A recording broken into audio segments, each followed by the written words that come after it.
Hello বন্ধুরা, কেমন আছো সবাই? আমি তো ভালো আছি। তোমরা কেমন আছো কমেন্ট করে অবশ্যই জানাবে। প্রতিদিনের মতো আবারও একটি নতুন রেসিপি নিয়ে চলে এসেছি। পোস্ত চিংড়ি, খুব সুন্দর একটা রেসিপি। তাহলে আর দেরি না করে চলো রান্নাটা করে নিই। আমি এখানে 300 গ্রাম চিংড়ি মাছ নিয়েছি। কড়াইতে পরিমাণ মতো সরিষার তেল দিয়ে কালো জিরে ফোড়ন দিতে হবে। তারপর পেঁয়াজ কুচি, টমেটো কুচি দিয়ে হালকা করে ভেজে নেব। পেঁয়াজটা লাল লাল করে ভাজা হয়ে গেলে তাতে পরিমাণ মতো লবণ, পরিমাণ মতো হলুদ গুঁড়ো, পরিমাণ মতো লাল লঙ্কা গুঁড়ো, পরিমাণ মতো জিরে গুঁড়ো, 2 চামচ মতো আদা বাটা দিয়ে মশলাটা ভালো করে কষিয়ে নিতে হবে। মশলাটা ভালো করে কষানো হয়ে গেলে 5 থেকে 6 চামচ মতো পোস্ত বাটা দিয়ে দেব। পোস্তটা আমি আগে থেকে বেটে রেখেছি। যেহেতু এটা পোস্ত চিংড়ি, তাই পোস্তর পরিমাণটা একটু বেশি দিতে হবে। পোস্তটা দেওয়ার পর আবারও কিছুক্ষণ মশলাটা কষিয়ে নিতে হবে, যাতে করে পোস্তর কাঁচা গন্ধটা না থাকে। পোস্তটা কষানো হয়ে গেলে তারপর চিংড়ি মাছগুলো দিয়ে দেবো। আমি এখানে মিডিয়াম সাইজের চিংড়ি মাছ নিয়ে নিয়েছি।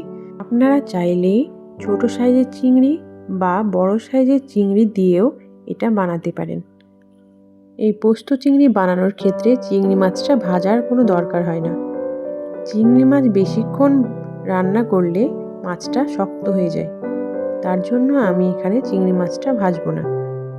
চিংড়ি মাছটা আমি কাঁচাই দিয়ে দিলাম। মাছটা আমি 5 থেকে 7 মিনিট ভালো করে কষিয়ে নেব।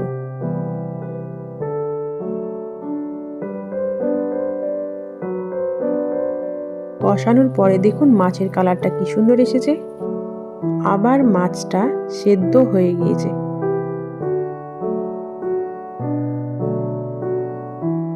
মাছটা কষানো হয়ে গিয়েছে।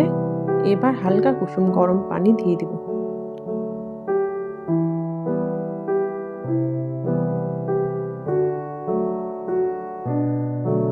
পানি দেওয়ার পর 5 থেকে 7 মিনিট রান্না করব। তারপর নামিয়ে নিলে তৈরি হয়ে যাবে পোস্ত চিংড়ি। পোস্ত চিংড়ি গরম গরম ভাতের সঙ্গে পরিবেশন করবেন। খুব সুন্দর লাগে এই পোস্ত চিংড়ি খেতে। ভিডিওটি ভালো লাগলে লাইক, কমেন্ট, শেয়ার, সাবস্ক্রাইব অবশ্যই করবেন। আমার ইউটিউব চ্যানেল প্রীতি ওয়ার্ল্ড। আপনারা কি ধরনের রেসিপি দেখতে চান কমেন্ট করে অবশ্যই জানাবেন।